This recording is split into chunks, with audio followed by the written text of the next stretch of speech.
disperso. Hay muchas restricciones y límites al dominio, de manera que vamos a hacer alusión a muchos artículos del código, no solamente a los mencionados. Vamos a esperar que se conecten un poquito más y damos inicio al desarrollo de la clase del día de la fecha. Ya tengo los temas de trabajo práctico en PDF, de manera que voy a tratar de enviarlos este fin de semana para que puedan ver qué tema elegir, porque al momento que creo que ustedes querían hacerlo de manera grupal, turno noche y sexto semestre, turno mañana, lo que quieren individuales, pues todos creo que querían hacerlo de manera grupal, si no estoy equivocada. Nosotros tenemos grupos formados de otras materias, profe, pero también correcto. Si es igual, no habría No hay ningún problema. problema. No, yo voy a enviar los temas, sale otra vez con eco, increíble. Yo voy a enviar los temas en PDF y como está prima facie por abecedario, porque era para tema individual y no grupal, va a ser de elección libre los temas que van a desarrollar y van a presentar, los grupos me van a presentar un solo trabajo práctico con el nombre de todos los integrantes. Lo que no preví, no me percaté que no pasé a PDF fue la observación, pero como es una observación cortita, breve, precisa, ese le voy a enviar en el WhatsApp a cada grupo de delegados para que puedan socializar con sus compañeros, y más todavía si es grupal, algunas pautas a seguir para que sepan la valoración del trabajo práctico, de manera que puedan hacer 10 sobre 10 también en su trabajo práctico. Nada más que eso. Apenas puedo les envío y ya tengo todo cargado en PDF los trabajos prácticos. Y por más que esté por abecedario, va a ser de elección libre para los grupales. No se preocupen ustedes por eso. Cada uno puede elegir. No importa si hay grupos que repiten el tema. El contenido va a tener que ser diferente, porque si es un plagio voy a anular ambos trabajos. Y van a salir perjudicados todos los integrantes que conformen cada grupo. ¿Van a utilizar la misma bibliografía? Lógicamente que sí. En eso no hay drama. Pero la presentación, la expresión y el contenido tienen que ser totalmente diferentes, porque nadie piensa igual que el otro, de manera que fácilmente me voy a percatar si es que utilizaron el mismo trabajo y solamente dieron vueltita las cosas.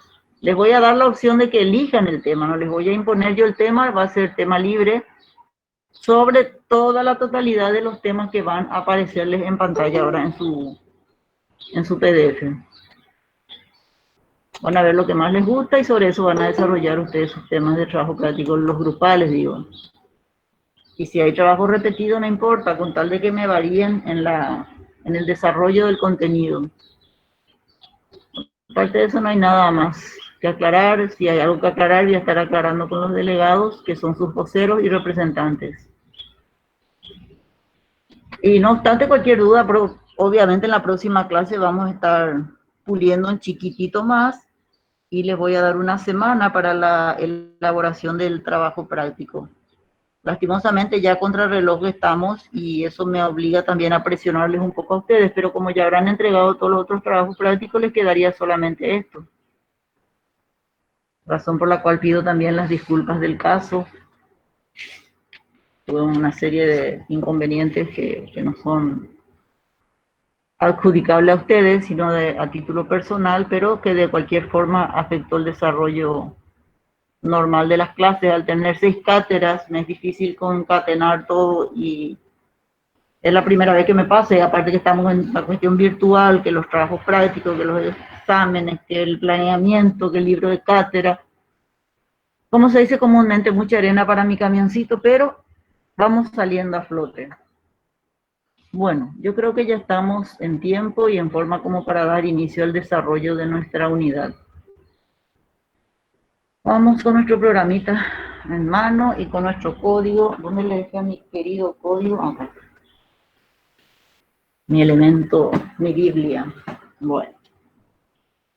Vamos a dar desarrollo a la unidad 23, que habla de las restricciones y límites al dominio. Yo tengo mucho calor, ni acá ya. Es que venía recién de hacia afuera y el calor es impresionante. El fundamento jurídico de las restricciones y límites al dominio. Ese es el primer punto de nuestro programa que tenemos que desarrollar. Y partiendo ya de la base de que se considera al dominio, al condominio, derecho real por excelencia, el más amplio, el más completo, al dominio, obviamente, nos damos cuenta con esto de que realmente no es tan absoluto el dominio, no es el dominio, sino que tiene o sufre, mejor dicho, ciertas restricciones, le es cercenado ciertos derechos al propietario en su inmueble, de manera que a eso vamos a limitarnos ahora en el desarrollo de esta unidad, al hablar de las restricciones y límites al dominio. Porque, como les decía, por más amplio que se repute el dominio, se hace necesario reconocer ciertas restricciones y límites en razón de interés público y otros que resultan de la mera coexistencia del derecho análogo de los vecinos. ¿Qué es esto? Esto quiere decir que se trata de, primero, agotar las instancias, porque como verán, se verán afectados los terrenos colindantes, y tratando de primar una política de buena vecindad, es que se hacen primero los pedidos de manera verbal, amistosa al vecino, cuando por ejemplo nos molesta algo en específico. Y bueno, si la ley nos ampara y procede, bueno, se agota la instancia. Primero hay que agotar las instancias como en lo administrativo, se trata de agotar de manera pacífica, y si no se consigue, entonces ahí se acciona judicialmente, porque el fundamento básicamente se basa en el interés general. Entonces, el interés público, el interés general siempre prima sobre el particular, de manera que la función social que trae consigo nuestro código en el sentido de usar, gozar y disponer de la cosa, se ve restringida en este caso de conformidad a ciertas regulaciones que van enmarcadas en los límites legales basados en el interés social, económico, y estos están impulsados no solo por el código y ciertas leyes y reglamentos, sino también por la misma Constitución Nacional, de manera que a eso se refiere el fundamento jurídico de estas restricciones, el por qué se restringe ciertas facultades de dominio que tiene el propietario sobre su inmueble. Ahora bien, ¿cuáles son esas restricciones impuestas a la libre disposición jurídica? Y comenzamos con nuestro argumento sostenido de que nuestro código legisla solamente las restricciones y límites del dominio que son derivados de las relaciones de vecindad. O sea que las restricciones impuestas a la disposición jurídica se encuentran dispersas en diferentes partes del código. Por eso vamos a ver que no solamente están contempladas en el artículo 2000 al 2028, sino también en el 767, en el 2525, 2524, o sea, 2525, 2524 y otros. De manera que todo acto jurídico que cercene alguna de las facultades que la ley garantiza al propietario pueden considerarse como una restricción impuesta a la libre disponibilidad, porque en principio tiene la facultad de usar, gozar y disponer de su inmueble, pero sin embargo también se haya restringido por disposiciones de la misma ley. O sea que es una contraposición de derechos y de obligaciones que tiene al final el propietario de un inmueble. Estas limitaciones que son impuestas al propietario, obviamente, o a la propiedad misma, están fundamentadas en la ley, tienen su fuente en la ley, o también pueden estar de manera contractual. ¿Qué quiere decir eso? Por acuerdo de voluntades.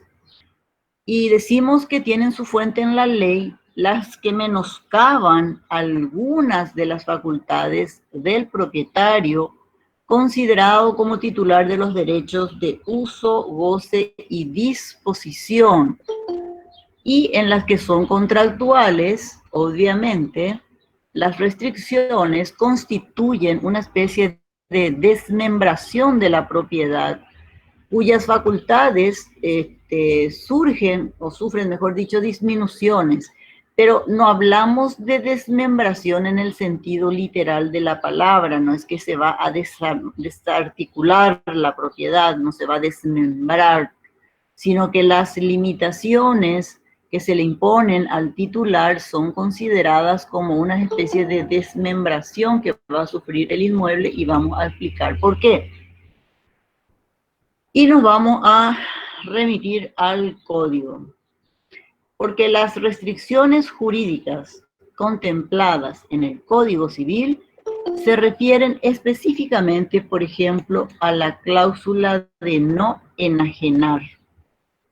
Primero, ¿qué quiere decir esto? Que se le prohíbe al enajenante incluir en el contrato de transferencia de dominio de una cosa la cláusula en virtud de la cual el adquirente no puede volver a adquirir, o mejor dicho, volver a vender, a enajenar la cosa que fue transmitida a ninguna otra persona. Esta sería una prohibición general.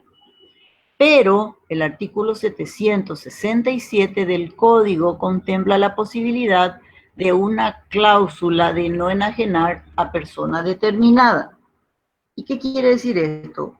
Que la ley me permite a que, si bien es cierto, la Constitución, y como es de interés general y público y social y demás, y económico también, dice que no se puede hacer la prohibición de no enajenar o incluir una cláusula en un contrato de no enajenar, que se le prohíba al enajenante, por ejemplo, incluir en el contrato, dice, de transferencia del dominio de una cosa, una cláusula en virtud de la cual el adquirente no puede volver a enajenar la cosa transmitida a ninguna otra persona. Eso, una prohibición general, no está permitida. Lo que está permitido es a persona determinada. ¿Y por qué?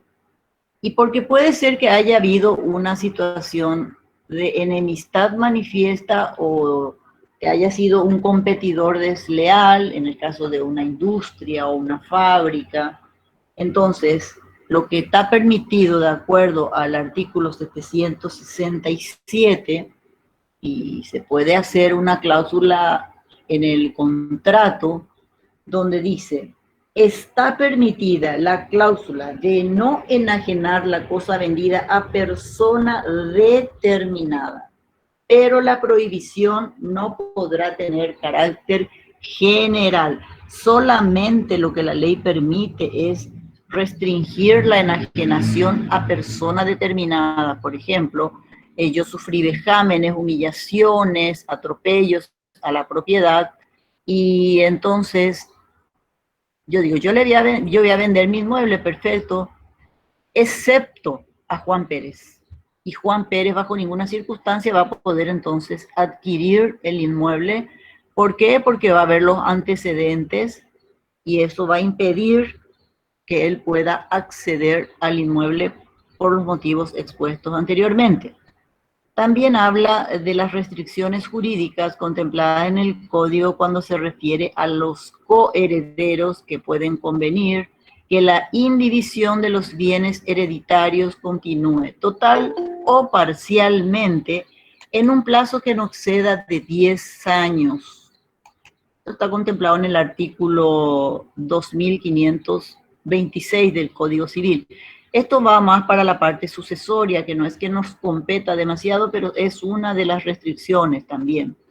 Finalmente tenemos la del testador, que si no hubiese dejado herederos, dice la ley, podrá ordenar que se mantenga esta indivisión por un plazo no mayor de 10 años, pero hace la salvedad respecto de un bien determinado o de un establecimiento comercial o industrial, pero podrá extender el plazo, dice, cuando hubieren, menores de edad por otros 10 años hasta que cumplan la mayoría de edad. Y esto sí ya está contemplado también en el artículo 2525. Como verán, esta más bien es la parte sucesoria del derecho sucesorio, que no es que nos competa demasiado a nosotros. Los propietarios de un inmueble o mueble no pueden constituir sobre ellos ningún derecho real que no sea de los expresamente admitidos por el Código Civil. Esta prohibición no se aplica a los derechos personales que pueden crear las partes, toda vez que no atenten contra el orden público y las buenas costumbres. Esas son algunas de las restricciones jurídicas. Finalmente, el artículo 299 del Código establece que no podrán ser objeto de actos jurídicos aquellas cosas que no estén dentro del comercio, tampoco lo comprendido en una prohibición expresa de la ley, o los hechos imposibles, ilícitos, contrarios a la moral y a la buena costumbre, que perjudiquen los derechos de terceros. Ahora bien, la inobservancia de estas reglas causa la nulidad del acto, y de igual modo las cláusulas accesorias que bajo la apariencia de condiciones contravengan lo dispuesto en este artículo. O sea que, no adecuándose o violentando cualquiera de estas reglas, todo acto jurídico es nulo. ¿Por qué? Porque está viciado de nulidad. Y eso no se puede cuestionar, no se puede apelar. Cuando el acto es nulo y ya no hay vuelta atrás. Los actos jurídicos celebrados sin la precisa observancia de las formalidades establecidas son nulos y no producen efecto alguno, aunque se apliquen a las cosas que están en el comercio. Porque en principio decíamos que las que estaban en el comercio se podían enajenar, pero si está viciado de nulidad, obviamente el acto es nulo. Aunque la cosa se halle en el comercio, eso lo dice la ley. Tenemos el tema de la inalienabilidad relativa y de la inalienabilidad relativa por cláusula contractual. ¿Y a qué se refiere este punto? Y la inalienabilidad relativa dice que el menoscabo de las facultades de disposición acordadas al propietario constituyen una verdadera excepción en el régimen consagrado en el Código Civil. El artículo 1987 del Código Civil establece que las cosas están fuera del comercio por su inenajenabilidad absoluta o relativa. Perfecto. Son absolutamente inenajenables las cosas cuya venta o enajenación fuere expresamente prohibida por la ley, o las cosas cuya enajenación se hubiesen prohibido por acto entre vivos o disposición de última voluntad, en cuanto este código permita tales prohibiciones. Son relativamente inenajenables las que necesitan una autorización previa para su enajenación. Entonces, absolutamente inenajenables las que no están permitidas por ley, y las que son relativamente inenajenables, aquellas que necesitan de una autorización previa para su enajenación o venta. El régimen de inalienabilidad, relativa, pactada contractualmente, nuestro código concilia dos principios fundamentales, que son, primero, el principio de la libre disposición de los bienes del propietario, y segundo, el de la autonomía de la voluntad. Entonces, hay esa contraposición nuevamente, y entramos a ver en qué sentido la inalienabilidad relativa es por cláusula contractual. Y es lo que habíamos mencionado en el artículo 767 del Código Civil. Dice que en los actos a título oneroso es válida la prohibición de enajenar a favor de persona determinada.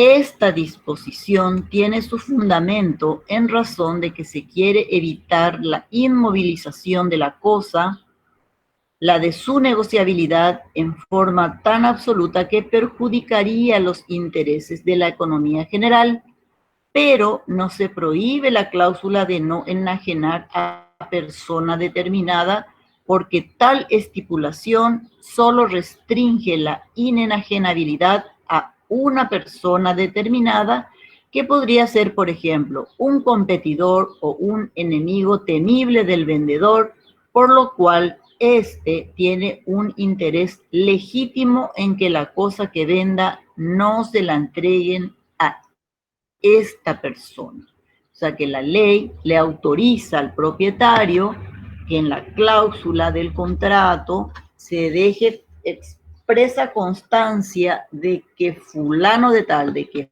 Juan Pérez bajo ninguna circunstancia puede acceder como propietario de una fábrica, industria, comercio, vivienda, edificio, lo que fuere que esté en el comercio libre para su enajenación. Ahora bien, nos pide nuestro programa que hablemos de las desmembraciones de la propiedad. Y cuando hablamos de las desmembraciones de la propiedad, son los casos en los cuales el propietario se ve parcialmente privado de sus facultades de uso, goce y disposición. El dominio aparece desmembrado, produciéndose una superposición de derechos entre el titular del dominio, que conservan, ven que acá tengo un problemita, que conservan las facultades de disposición, y el de los otros derechos reales, como por ejemplo el usufructo, en el que los poderes de uso y goce son transferidos. Esta superposición resulta perjudicial por las razones que se exponen. Obviamente que el propietario de un inmueble, cuando da en usufructo o locación o arrendamiento su inmueble, tiene una restricción en el sentido de la disposición, la libre disposición sobre ese inmueble, porque cuando se da en usufructo, el usufructuario tiene el uso y el goce de la cosa, más no la disposición, obviamente, porque solamente por contrato va a estar realizando las actividades estipuladas en dicho contrato. Y el propietario, bajo ningún punto de vista, puede violar ese acuerdo firmado entre las partes, porque sabemos que todo contrato de usufructo o de cualquier otro derecho real siempre debe ser hecho por escritura pública, porque los contratos privados solamente tienen validez entre las partes, y para que éstas surtan efecto contra terceros, deben estar realizadas en escritura pública, hecha por escribano público e inscripta en el registro correspondiente. ¿Por qué? Porque tienen una duración y están sujetos al cumplimiento de ese plazo o condición. Entonces, ¿cuáles son esas desmembraciones que sufre la propiedad en este caso?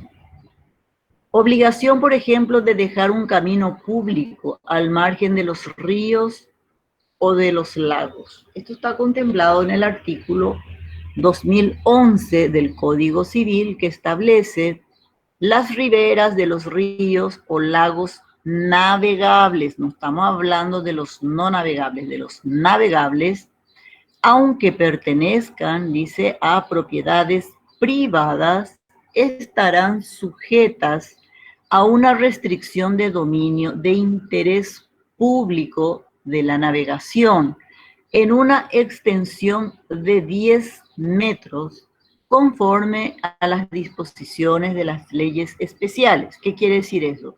Que el propietario se ve obligado, tiene la imposición o una restricción al dominio de su propiedad de inmueble ribereño, estando obligado a dejar una calle o un camino de sirga para facilitar la navegación. Aquí llamamos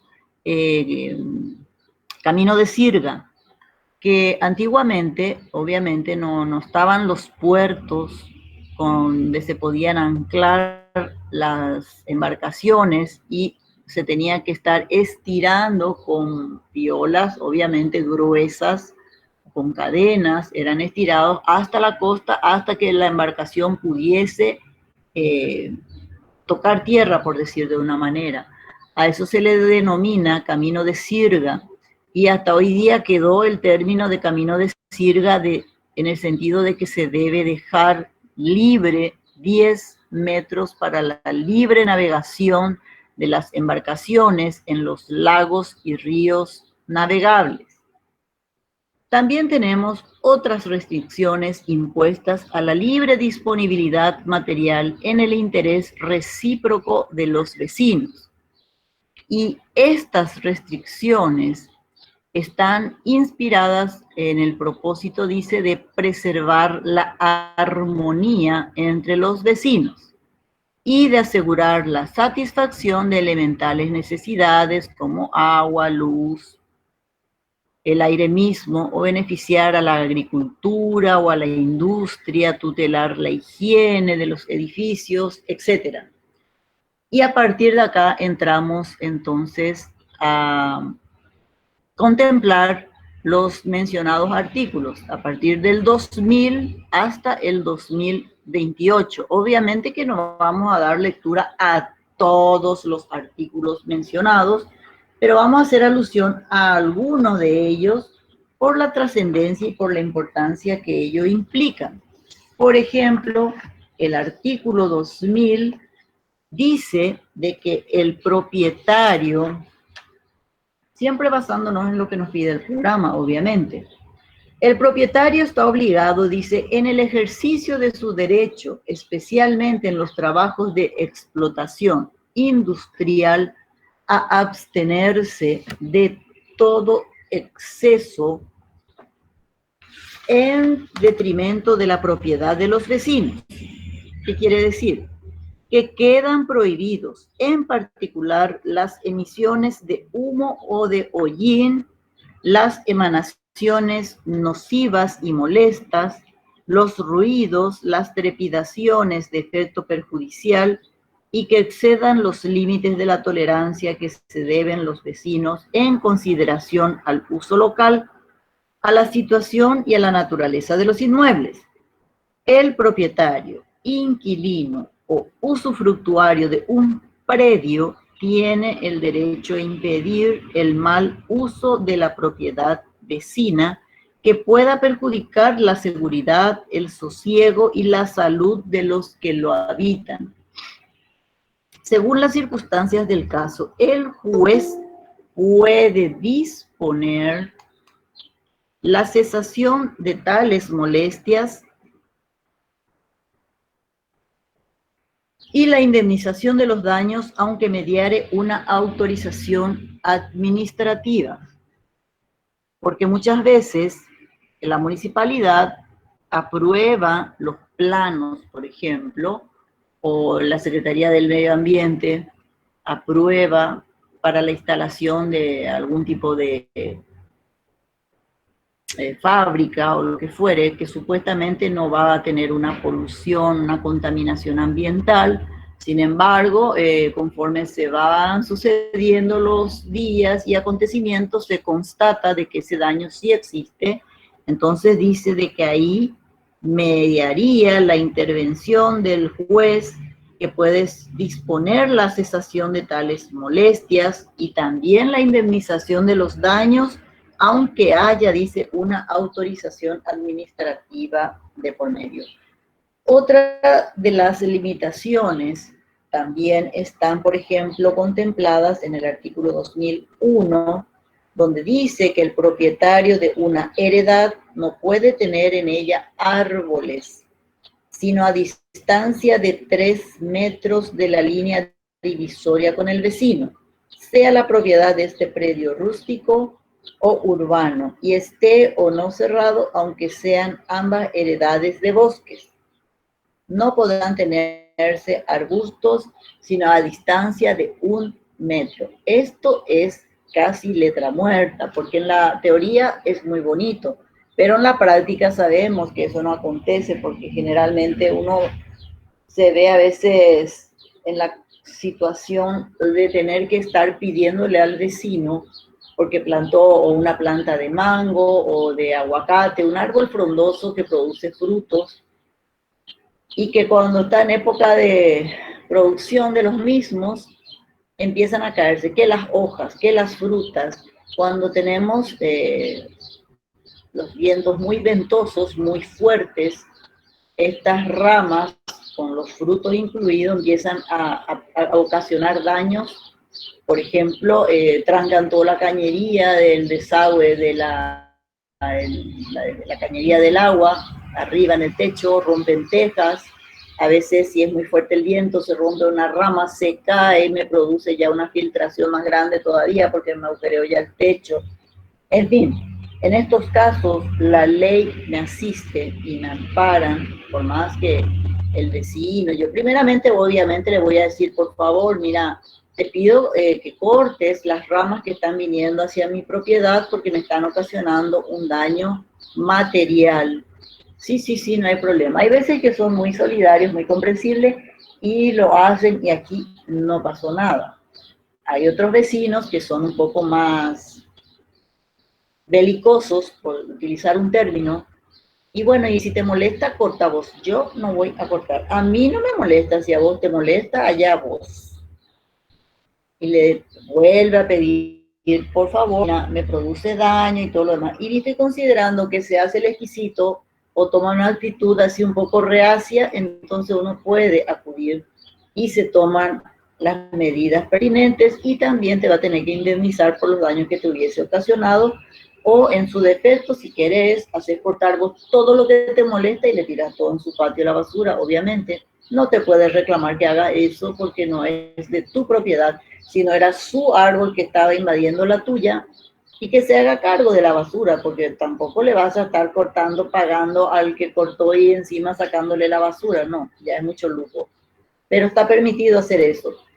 Lo que no se pueden cortar son, por ejemplo, los árboles de manera arbitraria, porque están también protegidos los árboles nativos y los árboles que están en las calles.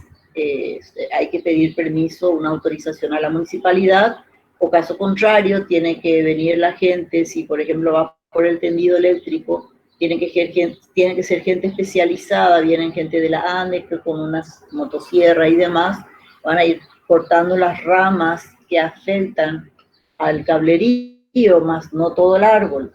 Y tenemos como ejemplo ese frondoso árbol que está en el predio, no en el predio, sino en las inmediaciones de la facultad, que casi toma la mitad de la calle, ¿verdad? Y eso no se puede cortar, está protegido, ese árbol no se puede echar. Si bien es cierto que muchas veces la gente igual echa, ese en particular va a ser muy visible y la sanción va a ser ejemplificadora porque es un árbol añoso y no va a pasar desapercibido el hecho de que tratasen de muchos autos, motos y de todo, ya se accidentaron, vinieron a estrellarse contra ese árbol y se mantiene como un muro imposible de que pueda sufrir daños mayores. Máximo se pela un poquito la corteza y sigue tan duro como si nada ese árbol.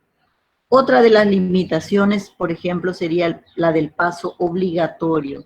Este sería el caso, por ejemplo, que habíamos mencionado en su momento de la servidumbre activa, cuando un inmueble se encuentra enclavado sin posibilidad de acceder a la calle. Entonces dice que primeramente hay que agotar esas instancias, tratar de ver de manera pacífica con el propietario del inmueble si le permite un pedazo de su extensión de tierra que le permita utilizar como un pasillo para poder acceder a la calle. Ahora, si este se negare, entonces le asiste el derecho de recurrir a instancias judiciales. Obviamente, una vez llevada a instancia judicial, va a tener que ser indemnizado por la privación que está sufriendo en su inmueble. El artículo 2003 establece lo siguiente, del paso obligatorio. Si entre una finca y un camino público faltase la necesaria comunicación para una explotación regular, podrá el propietario de la finca encerrada exigir de los vecinos que toleren, mientras sea necesario, el uso de sus predios para establecer dicha comunicación. La dirección del paso obligatorio y la extensión del uso deberán fijarse judicialmente si las partes no convinieren en ello. El vecino a quien le fuere impuesto el paso deberá ser indemnizado, es lo que habíamos mencionado ya anteriormente. También tenemos el caso de las aguas pluviales. El artículo 2004 establece que las aguas pluviales pertenecen a los dueños de las heredades donde cayesen o donde entrasen y pueden disponer libremente de ellas o desviarlas en detrimento de los terrenos inferiores si no hay derecho adquirido en contrario. Los dueños de terrenos en los cuales surjan manantiales podrán usar libremente de ellos y cambiar su dirección natural sin que el hecho de correr sobre los fondos inferiores conceda derecho alguno a los propietarios. Cuando sean aguas que corran naturalmente, pertenecen al dominio público y el dueño del terreno sobre el cual corran no podrá cambiar su dirección. Le será permitido, sin embargo, dice, usar tales aguas para las necesidades de su heredad, porque las aguas que nacen y mueren en una heredad le pertenecen al propietario de esa heredad. Pero cuando por mi inmueble pasa un arroyo y va pasando por varios inmuebles en su camino, yo no puedo desviar de su curso. ¿Puedo utilizar? Puedo utilizar para lo que yo considere necesario sin detrimento de los demás, sin perjuicio de los demás propietarios por los cuales también va corriendo esa agua. Bueno, de las aguas hay muchísimas observaciones que cuando entremos en el régimen de las aguas vamos a estudiarlo con más detenimiento. También habla del derecho de construir. Y el artículo 2015 dice que todo propietario debe mantener sus edificios de manera que la caída o los materiales que de ellos se desprenden no puedan dañar a los vecinos o transeúntes, bajo pena de satisfacer los daños e intereses que por su negligencia les causare. En caso de que haya peligro de perjuicio para la propiedad vecina, su dueño podrá exigir las medidas de seguridad necesarias. Obviamente, se tienen que construir andamios donde vayan cayendo en ese mismo pedazo de madera todo lo restante de la mezcla o ladrillo que vayan utilizando. El siguiente artículo, el 2016, dice que nadie puede construir cerca de una pared medianera o divisoria obras o efectuar trabajos que causen humedad, tampoco poner establos, depósitos de sal o materiales corrosivos, artefactos que se muevan por vapor, u otras fábricas o empresas peligrosas para la seguridad, solidez y salubridad de los edificios, o que sean nocivas a los vecinos, sin guardar las distancias prescritas por los reglamentos municipales y de uso en el país. Si a pesar de haberse observado los reglamentos fuesen nocivos para algún vecino los trabajos, podrá éste exigir su demolición, y la indemnización que proceda, porque muchas veces hay un incumplimiento dentro de las reglamentaciones ya debidamente autorizadas. ¿Por qué? Porque maquillaron un poquito y a la hora de la verdad, en la teoría era una cosa, pero en la práctica resulta altamente perjudicial o nocivo y se percatan las personas de que le está afectando en su salud o en su integridad y se puede apelar eso a través de los interdictos, que son unos sumarios breves que se pueden aplicar en estos casos, por ejemplo, el de obra nueva que puede suspender una obra, o el de recuperar, el de adquirir, el de retener, en fin, según el caso. Después dice que él quiere hacer una chimenea, fogón, contra una pared medianera, debe hacer construir un contramuro aislante. Este contramuro tiene que tener una dimensión de mínima de 15 centímetros. Para hacer un horno o fragua contra una pared medianera, debe dejar un espacio vacío entre la pared y la fragua no menos de 15 centímetros. Ahora, para hacer pozos con cualquier objeto que sea contra una pared medianera o no medianera, debe hacerse un contramuro de 30 centímetros de espesor, de manera a evitar, primero y principal, que haya derrumbamientos de la propiedad colindante o filtraciones. Es una manera de proteger, porque sí o sí, uno no puede excavar así nomás, muy elegantemente. Uno puede hacer lo que quiera en su inmueble, perfecto, pero tiene que tomar los recaudos pertinentes en salvaguarda al inmueble colindante. Decía, si no lo hiciere, tendrá que indemnizar, obviamente, por el daño que causase. El propietario de una heredad contigua o de un muro no medianero no puede apoyar en él obras o construcciones ni usarlo de manera alguna, porque algunos pues son muy distraídos. Uno levanta ya toda su muralla a lo largo de su propiedad y utilizan hasta la altura que está y levantan sobre ese y usan como pared o lo que sea. Ellos no pueden, tienen que dejar un espacio mínimo de 15 centímetros o más, inclusive hasta si es posible 1 metro para construir, aunque a veces el terreno es muy angosto y tratan de construir de extremo a extremo, ¿verdad?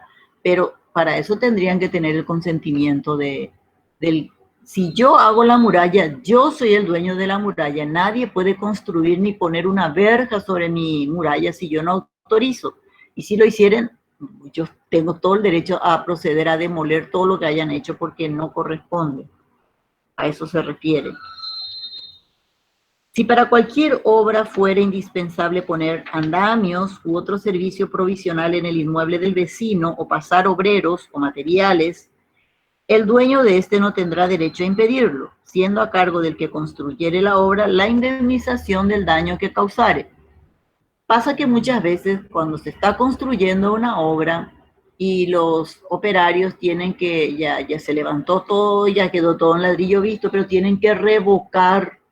Y por un lado, por la parte estética, a mí me conviene que revoquen y le den una lavada de cara, una pintura, ¿verdad? Pero no pueden hacerlo, dice, si yo no autorizo, pero tampoco puedo negarme a que ellos pasen. Y una vez que yo autorizo el ingreso de estas personas, que generalmente se encargan de estudiar todo el movimiento de la casa, después vienen y te roban, en fin, ese es otro tema. Ellos tienen que hacerse, dice, responsables de los daños que ocasionaren, porque el paraguayo, pues a mí qué me importa, está trabajando, de repente te va a tirar un pedazo de mezcla, se va a caer ladrillo, justo vos tenías tu cantero con un jardín hermoso, con árboles o con plantas con flores y ya te destruyó la mitad de tu jardín. Te van a tener que reponer de todo el daño que ocasionaron. O se cayó de ellos sin querer el balde con toda la mezcla, ya te rompió el piso y bueno, se tienen que hacer cargo de los daños que ocasionaren, porque tampoco le podés negar que pasen para poder concluir la obra. Eso dice la ley. En fin, son muchas las limitaciones que vamos a ir observando. Está en la demarcación de los predios, el derecho de cercar. Por ejemplo, el artículo 2027 dice de que todo propietario titular de un derecho real tiene la facultad para cercar su propiedad o la finca grabada con derecho real, sea esta urbana o rural, y el 2028 dice que los derechos y obligaciones que nacen del encerramiento de las propiedades particulares se regularán por la legislación especial. Todas estas restricciones y límites al dominio están legislados, si no es por el mismo código, por leyes especiales atinentes a la materia. Porque el propietario es dueño de su inmueble y puede disponer de él en la superficie, hacia abajo hasta donde considere necesario y en altura hasta donde juzgue también necesario, dependiendo de la ubicación y del tipo de construcción, porque sabemos que están limitadas las zonas aéreas, por ejemplo, donde se pueden levantar edificios muy altos, porque dificultaría la navegación aérea. En fin, si es también una zona donde hay unas viviendas, no se puede ir muy en altura, hay ciertas restricciones, pero eso están todos estipulados en leyes municipales.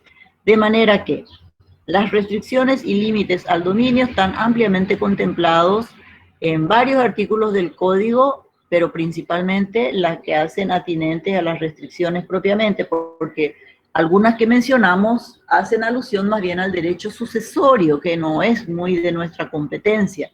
Sin embargo, a partir del artículo 2000 al 2028 sí ya nos afecta porque específicamente habla de las restricciones y límites que le son impuestas al propietario dentro de su inmueble.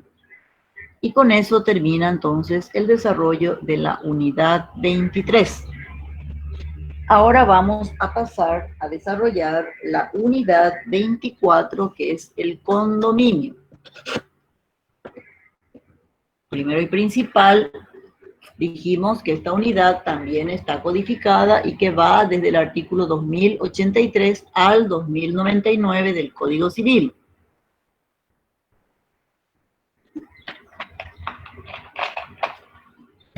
Y vamos, a encontrar que en el artículo 2083, independientemente a que nos va a dar el concepto de lo que es el condominio, también ya nos va a dar los caracteres del condominio, como también los modos de constitución del condominio.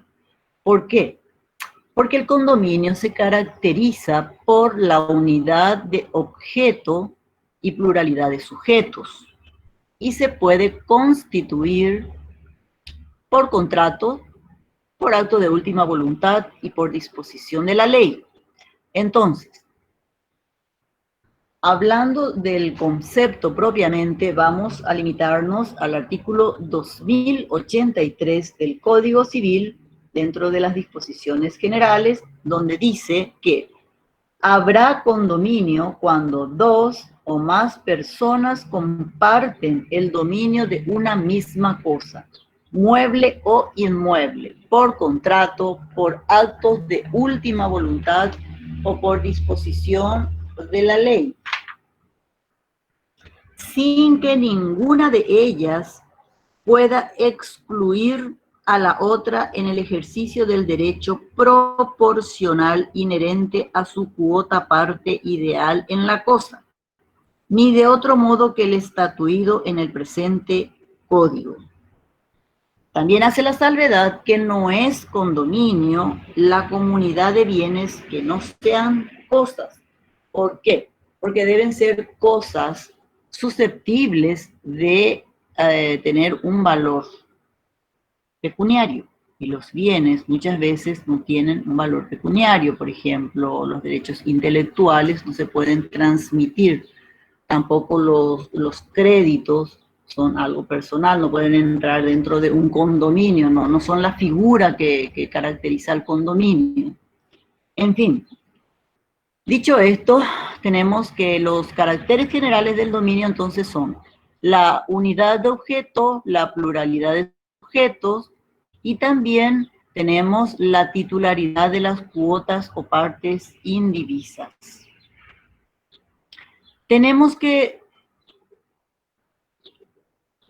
ver cuál de las nociones es la que acepta nuestro código de acuerdo a nuestro programa. Tenemos dos nociones. La noción romanista, que es la que más adecua a nuestro código, y la noción germánica. ¿Y por qué decimos que la noción romanista es con relación al condominio? Estamos hablando de la figura del condominio, vamos a entrar un poquito en doctrina, pero solamente esta partecita. Porque en el derecho romano, el dominio era exclusivo, lo que vedaba la concurrencia de titularidades, dando, dice, origen a la propiedad por cuotas o partes indivisas. ¿Qué quiere decir esto? Que en el condominio romano era una expresión de propiedad individual, por lo que frente a las muy restringidas facultades otorgadas a los comuneros, que en este caso serían a los condóminos, sobre la cosa común, se alzaban amplias posibilidades de disposición que gozaban respecto de su parte indivisa, cuota ideal o abstracta del derecho de propiedad. Entonces, ahí comienza la noción romanista que nos pide nuestro programa. Ahora bien, el derecho germánico, sin embargo, tiene una noción totalmente opuesta, porque existe un estado de comunidad genérica denominada propiedad en mano común. ¿Qué quiere decir esto? Que no constituyen una expresión de propiedad individual, como por ejemplo el condominio, ¿verdad? Sino que la propiedad colectiva es en algunos casos, hasta si se quiere, familiar. Entonces, mal podemos hablar de una cuota indivisa cuando se considera que es una propiedad, en algunos casos hasta familiar. No se da, por ejemplo, el fraccionamiento del derecho de propiedad de cuotas ideales que pueden disponer libremente, ya que los comuneros tienen participaciones en la propiedad, pero estas participaciones no pueden expresarse cuantitativamente en cuotas. ¿Por qué? Porque es considerado un todo que le pertenece en forma comunitaria a todos en particular y no por una parte indivisa. Razón por la cual, cuando nuestro programa nos dice cuál acepta nuestro código, no es necesario arguir la noción romanista ni la germánica. Basta con que nosotros digamos que nuestro código se inclina por la noción romanista, o que la tendencia adoptada por nuestro código o la noción adoptada por el Código Civil es la noción romanista.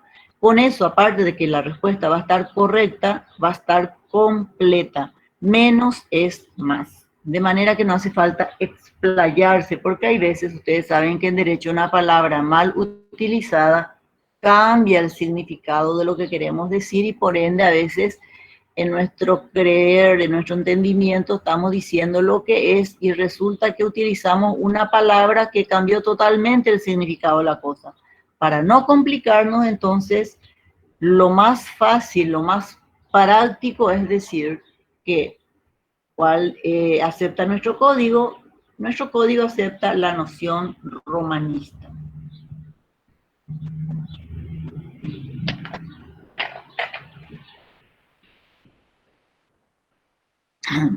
No hace falta entrar en mayores explicaciones, porque dice que si bien es cierto que es necesario aclarar, evitar confusiones en el condominio por las partes indivisas de una cuota ideal o abstracta del dominio entero y que no corresponde a ninguna parte física o materialmente determinada de la cosa, el derecho de propiedad que pertenece a cada condómino, en la medida de su parte indivisa, se proyecta sobre la totalidad de la cosa. Vieron que es confuso e innecesario hacer esa acotación. Por eso le digo, hay que ir siempre a lo puntual, de modo que, en base al artículo 1083 que habíamos mencionado, se afirma que el Código Civil acepta la concepción romanista. ¿Por qué? Por la propiedad por cuotas o partes indivisas libremente disponibles. Cada propietario es dueño exclusivo de su cuota parte indivisa y puede ejercer respecto de ella todas las facultades inherentes al dominio que sean compatibles con la naturaleza de la copropiedad. Ahora bien, nos pide hablar de la diferencia entre el condominio y otras figuras jurídicas. Bueno, tenemos, por ejemplo, la diferencia que hay entre la sociedad y el condominio. Para empezar, la constitución de una sociedad responde básicamente al propósito de realizar negocios que produzcan ganancias, ¿verdad? Nadie se va a asociar con otro para generar pérdida. La intención es generar ganancias. Sin embargo, en el condominio, Las actividades de los condueños más bien se inspiran en la conservación de la cosa. No hay un interés pecuniario, sino que más bien tratan de mantener la cosa en su estado ideal, sin detrimento, sin ningún tipo de deterioro, hasta tanto, dice, se produzca la cesación del estado de comunidad y por consiguiente la partición de la cosa común.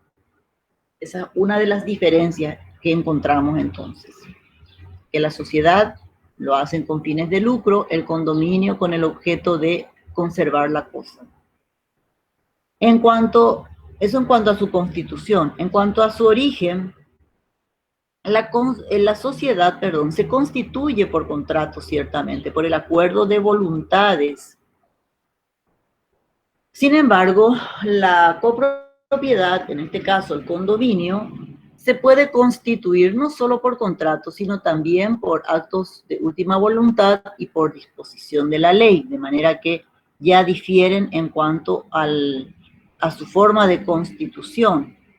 En cuanto a la duración, la diferencia básica entre la sociedad y el condominio es que la existencia de la sociedad depende enteramente de la voluntad de los socios, que van a fijar un plazo en el acto constitutivo del ente. Excepcionalmente puede extinguirse antes de que expire el plazo estipulado. ¿Por qué? Por el fallecimiento de uno de los socios fundadores.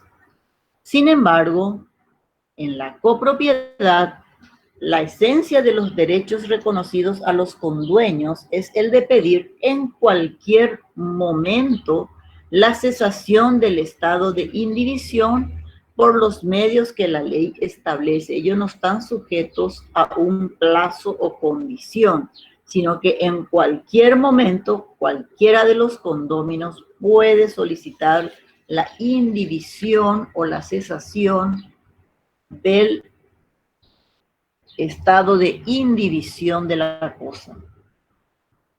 Ahora, desde el punto de vista de su extinción, habíamos dicho que la sociedad concluye con la muerte de uno de los socios en los casos especialmente previstos. Sin embargo, en la copropiedad, o sea, en el condominio, al contrario, no se afecta por el fallecimiento de uno de los copartícipes.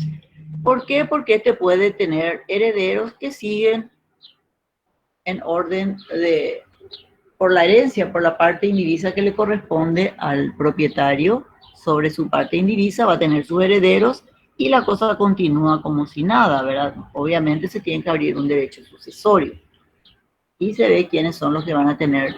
No termina con la muerte del comunero, por decir de una manera. Sin embargo, en una sociedad, pongamos que son dos socios y uno solo ya no va a poder absorber todo el capital que tenían, eran 50 y 50, y no va a poder absorber toda la responsabilidad y va a verse obligado a tener que cerrar o declararse en quiebra, o caso contrario, buscar otro socio, pero es una de las causales para la extinción de una sociedad, por ejemplo.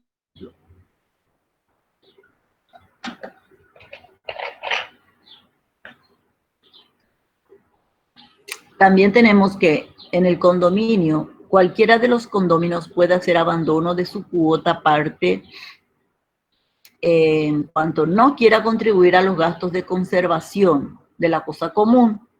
Este derecho no le asiste a los de la sociedad, a los socios que integran una sociedad. ¿Por qué? Porque son todos solidariamente responsables del mantenimiento. No es que yo no quiero y no pago y no pasa nada, no. Tenemos que asumir de manera conjunta y responsable en partes iguales la responsabilidad que tenemos dentro de la sociedad. Caso contrario, no tiene sentido asociarse. Si solamente te vas a beneficiar y no vas a aportar para el mantenimiento y conservación, no tiene sentido. Sin embargo, en el condominio dice que puede hacer abandono de su cuota cuando no quiere contribuir. Obviamente también se va a ver restringido a muchas a muchos usos, por ejemplo, si no quiere contribuir al mantenimiento de las cosas de uso común, de la escalera, de los ascensores, del quincho, piscina y demás, si no está pagando la cuota, no va a tener acceso a esos espacios físicos, así de simple es. O sea, que no es tampoco que, no quiero pagar y voy a disfrutar como si tal cosa fuere, no. Se va a ver también constreñido en algunas de sus facultades. También existe diferencia entre la copropiedad y la comunidad de bienes. El artículo 2083, en su última parte, dice: no es condominio la comunidad de bienes que no sean cosas. En fin, existen muchas diferencias con otras figuras, pero vamos a limitarnos a eso. En cuanto a su modo de constitución, ya lo habíamos dicho, está considerado en el artículo 2083, que habla que puede constituirse por contrato, por acto de última voluntad y por ley. En cuanto a las facultades de disposición de los condóminos respecto de sus cuotas, imposibilidad del ejercicio de actos de disposición material o jurídica sin el concurso de todos los condóminos. Esta es una unidad un poco argeladita, pero que tenemos que leerla. No tenemos otra opción. Hay una excepción que marca el artículo 2084 en cuanto a las facultades de disposición de los condóminos respecto de sus cuotas. Y dice que en el artículo 2084, ninguno de los condóminos puede, sin el consentimiento de todos, ejercer sobre la cosa común ni sobre menor parte de ella físicamente determinada actos materiales o jurídicos que importen el ejercicio actual e inmediato del derecho de propiedad. Bastará, dice, la oposición de uno de ellos para impedir que los demás quieran hacer algo al respecto. El código reconoce a todo y cada uno de los condóminos, de acuerdo a este precepto, que los condóminos no pueden, por ejemplo, realizar actos de disposición tales como la construcción de un edificio sin el consentimiento de todos los condóminos, bastando la oposición de uno de ellos para impedir la realización de actos de naturaleza señalada, porque puede ser de que hayan comprado un inmueble entre varias personas en condominio, son todos copropietarios, y resulta que a uno de ellos se le ocurre y quiere construir un edificio en altura, hacer un hotel o otra cosa. Y basta con que uno de ellos se oponga y eso ya no se puede realizar, es lo que dice el artículo 284. En cuanto a la facultad de los condóminos al uso y goce de la cosa común, están contempladas estas facultades en el artículo 2089, que dice: cada condómino podrá ejercer sin consentimiento de los otros los derechos inherentes a su cuota parte ideal en la cosa y en la medida que sea compatible con el derecho igual de los demás. ¿Qué quiere decir esto? Que podrá vender, hipotecar o ceder su cuota parte indivisa sin que los otros puedan impedirlo. Y sus acreedores podrán embargarla y hacerla vender antes de la partición. Podrá igualmente enajenar o gravar parte determinada de la cosa, pero la eficacia estará subordinada a que dicha parte le corresponda en la partición. ¿Por qué dice eso? De que esa limitación está solamente en lo que le corresponde a él. Porque yo, supongamos que tenemos un edificio en altura de departamentos y yo tengo todo un piso que es mío. Y dentro de ese piso puede que tenga un solo departamento, pero amplio, con varias habitaciones, o dentro de un mismo piso tener 2 o 3 departamentos dependiendo de la construcción. Dentro de lo que a mí me corresponde, pongamos que un edificio de 10 pisos, o de 10, de altura de 10 departamentos, y bueno, y somos 10 los condóminos propietarios del inmueble. Puede que uno de ellos sea propietario del inmueble, de la propiedad, de la tierra, del suelo, y por ende lo accesorio sería la parte edilicia, que es absorbida por la cosa principal, que es el terreno. Razón por la cual ya pasa a ser accionista mayoritario en el condominio. Y bueno, yo puse un capital para la edificación propiamente. Y cada uno tiene su departamento. Bueno, yo dentro de mi departamento, en mi departamento yo puedo, dice, hipotecar, vender, enajenar, embargar mi departamento. No puedo poner en riesgo lo que le corresponda a los demás. Y solamente de mi departamento. Yo no puedo, por ejemplo, ceder también lo que ya es de la cosa común, como por ejemplo el uso de ascensor, del quincho, el estacionamiento, porque eso ya es de todos, no es solamente mío. A mí me corresponde solamente el departamento en mi cuota parte indivisa. Por más que nos haya hecho la partición, yo puedo disponer de ese espacio físico que a mí me corresponde como copropietario del inmueble. De eso yo puedo disponer libremente, sin que ninguno de ellos pueda evitar que yo lo haga. Ese es el principio que rige, básicamente, que yo puedo disponer de mi cuota parte ideal. Ahora bien, la responsabilidad de los condóminos por deudas contraídas en beneficio de la comunidad por cargas y impuestos. Es argeladita con esta lección, pero tenemos que estudiar, chicos. ¿Qué vamos a hacer? Las obligaciones contraídas por uno solo de los condóminos, aunque sea en beneficio de la comunidad, solo a él afectan. Perdón. Pero la ley reconoce el derecho de accionar contra los otros copropietarios para el reembolso de los que hubiese pagado, conforme resulta del artículo 2092, que expresa: solo el condómino que contrajo deudas en pro de la comunidad está obligado a su pago, sin perjuicio de su acción contra los otros para el reembolso de lo que hubiese abonado. Si la deuda hubiese sido contraída conjuntamente por todos los condóminos sin expresión de cuotas y sin haberse estipulado solidaridad, están obligados al acreedor por partes iguales, salvo el derecho de cada uno contra los otros, para que se le abone lo que haya pagado de más respecto de la cuota que le corresponde. Esto significa que las relaciones que genera la deuda contraída por uno solo de los condóminos con el acreedor, solo a él puede afectar, de lo que resulta que el acreedor carece de acción para demandar a los otros condóminos.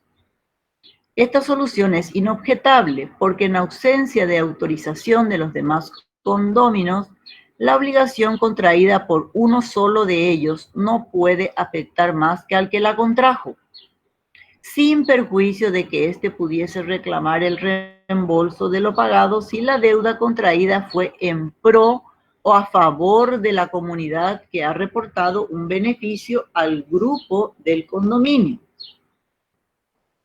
La segunda parte del artículo contempla la hipótesis de deudas contraídas colectivamente.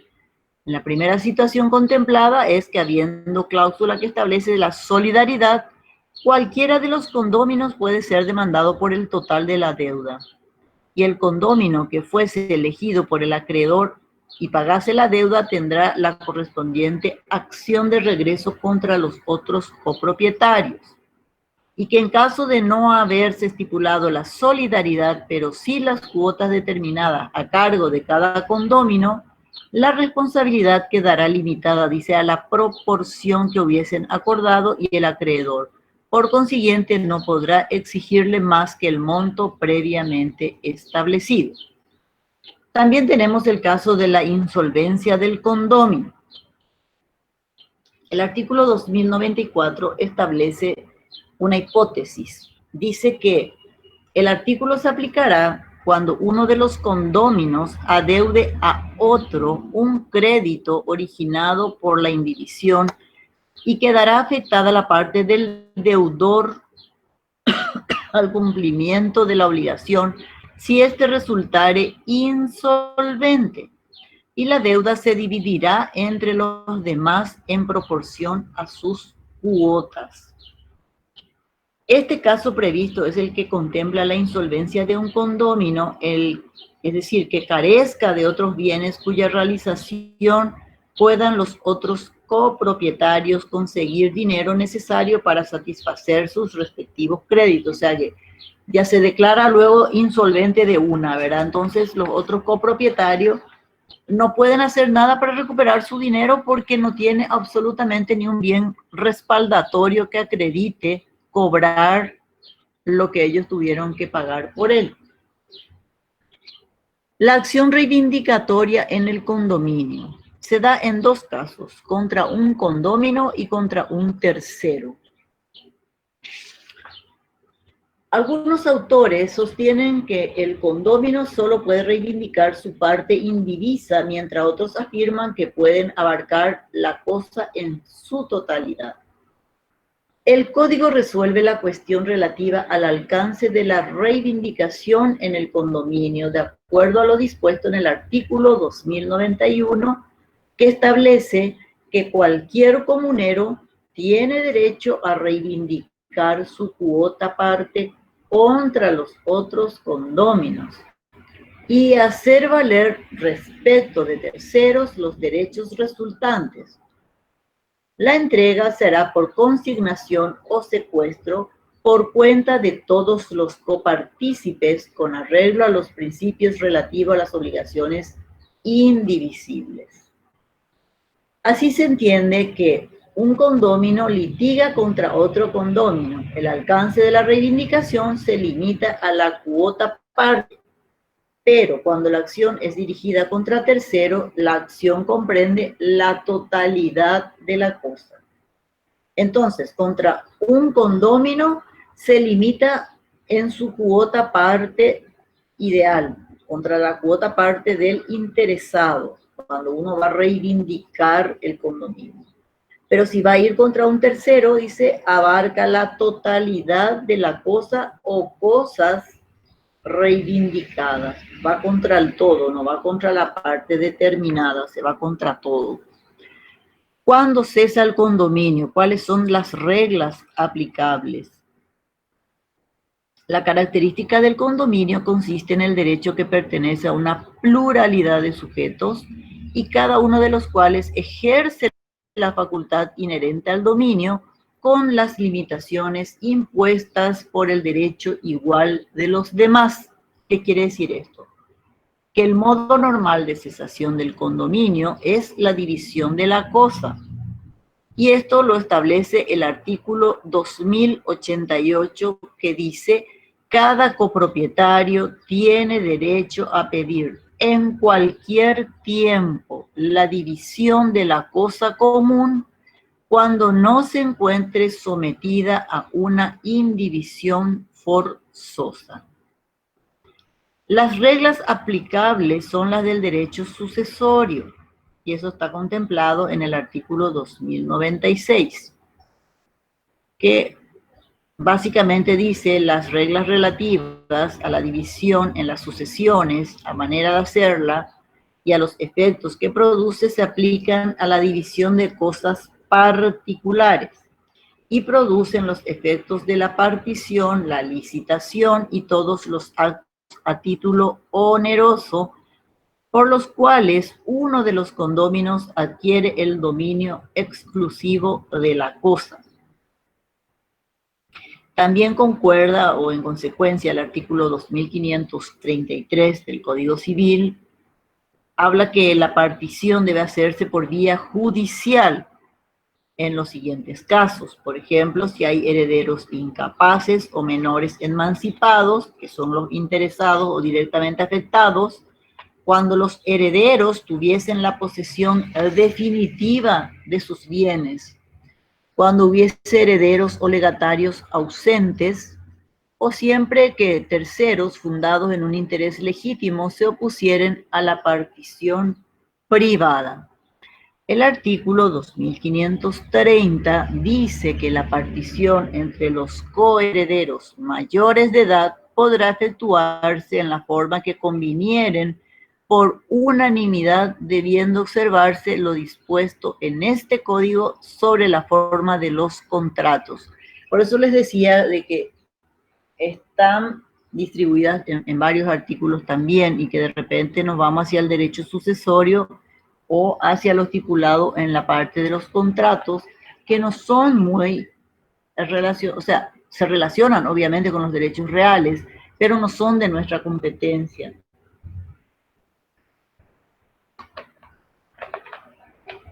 Tenemos que saber por qué afecta, tenemos que saber, claro que tenemos que saber, pero lo que a nosotros nos interesa directamente es lo atinente a los derechos reales, de manera que vamos a tratar de enfocarnos siempre en cuanto a eso, porque este artículo, el 2530, que habla del código en forma de contrato, significa que entre los condóminos mayores de edad, la partición del condominio puede efectuarse, dice, por contrato, que tratándose de cosas registrables, por ejemplo, los inmuebles, debe ser instrumentado en escritura pública. Se sabe eso, que para que tenga un efecto erga omnes tiene que estar inscrito en el registro de inmuebles. Y si hay acuerdo, desde luego, en su defecto, deberá recurrirse al juez de primera instancia en lo civil de turno por vía de demanda, acción de partición de condominio. De manera que si no es por unanimidad o cuando uno de ellos pidiese la partición o hubiesen coherederos, en este caso legatarios, estos podrán acudir a la vía judicial por intermedio del juez de primera instancia en lo civil de turno para solicitar la participación cuando los coherederos son mayores de edad. Ahora bien, la última parte del programa nos pide hablar sobre la administración de la cosa común y de las modalidades posibles. Y la administración de la cosa común está contemplada básicamente en 3 artículos, el 2097, el 2098 y el 2099, respectivamente, del Código Civil Paraguayo. Como quedó dicho precedentemente, todos los condóminos tienen derecho de administrar la cosa común y todos pueden ejercer este derecho cuando haya acuerdo entre ellos. Ahora, en caso de desacuerdo, la deliberación de los condóminos se decidirá conforme a los mencionados artículos. El 2097 establece que, siendo imposible por la calidad de la cosa o por la oposición de alguno de los condóminos el uso o goce de la posesión común, resolverá la mayoría si se da en locación o la administra por cuenta común. Y fijarán las condiciones y nombrarán o revocarán administradores. El artículo 2098 dice: las resoluciones sobre administración que adoptarán con citación de todos los copropietarios por mayoría absoluta de votos computados según el valor de las partes indivisas, aunque dicha mayoría correspondiese a uno solo de los condóminos, por más que yo tenga mayor cantidad de acciones, igual se va a llevar a votación. Si hubiese un empate, va a decidir la suerte. Cualquier dificultad sobre asunto administrativo será sumariamente decidida por el juez a solicitud de cualquier condómino y con audiencia de los demás. En caso de duda, se presume iguales las partes. Los frutos se dividirán proporcionalmente a los valores de ellas. Ya sabemos que los frutos pueden ser naturales, civiles e industriales. En este caso serían civiles. porque si es un condominio, probablemente sea lo que va a estar en juego los alquileres, las rentas que pudiesen adquirir los copropietarios. Ahí ya entraría a regir la parte pecuniaria. Y finalmente el artículo 2099 habla de la administración del condominio que haya sido nombrado por la mayoría, que será juzgada según las reglas del mandato. Si lo hiciere sin mandato, va a ser considerado un simple gestor de negocios, porque para ser por mandato debe ser hecho por contrato, por escritura pública, donde se van a estatuir algunas cláusulas de lo que puede o no puede hacer en ese concepto como mandatario del inmueble. Entonces, si es que no se hiciese, o mejor dicho, si se hiciese sin ese mandato, dice, va a ser considerado un simple gestor de negocios, que se va a encargar de hacer como un gestor todas las actividades concernientes al manejo del condominio. Y con eso concluye nuestra unidad 24, que habla del condominio. Es un poco argeladito, es codificado, pero vamos entrando en materia. En la siguiente clase vamos a hablar del régimen de las aguas, creo, ¿sí? La unidad 25, régimen de las aguas, y la unidad 26 de la indivisión forzosa. Acá vamos a hablar ya del agua en el orden público, del uso de estas aguas. En cuanto a la indivisión forzosa, vamos a hablar de los distintos supuestos, de la medianería, de la diferencia con el condominio general, el derecho de abandono, el condominio de cercos y fosos, el condominio por confusión de límites, la acción de deslindes y sus efectos. La unidad 26 suele ser tema de examen, sobre todo la parte de acción de deslinde, como también lo son la unidad 25. Usted va a decir, pero al final son todas, profe. No. Algunas partes de cada unidad sí o sí van a conformar siempre temas de exámenes. Yo nada más le voy haciendo la salvedad de que algunas unidades son consideradas para el examen por la importancia que estas tienen para el ejercicio de la profesión, de manera que ustedes no pueden ignorar, y si solamente forma parte de su examen van a estudiar un poquito más, y quizás cuando tengan que aplicarlo en la vida práctica, vagamente tengan un recuerdo de lo desarrollado en clase, de manera que no obstante van a tener siempre su código, porque hasta el más pintado ustedes van a ver que siempre está recurriendo al código, sea civil, procesal laboral, porque no se admite el error ni el desconocimiento de la ley. De manera que con esto damos por finalizada nuestra clase y nos volvemos a encontrar la próxima semana. Les deseo un buen fin de semana y por favor cuídense y nos estamos encontrando próximamente. Buen resto de jornada para todos. Hasta luego, profe. Hasta luego.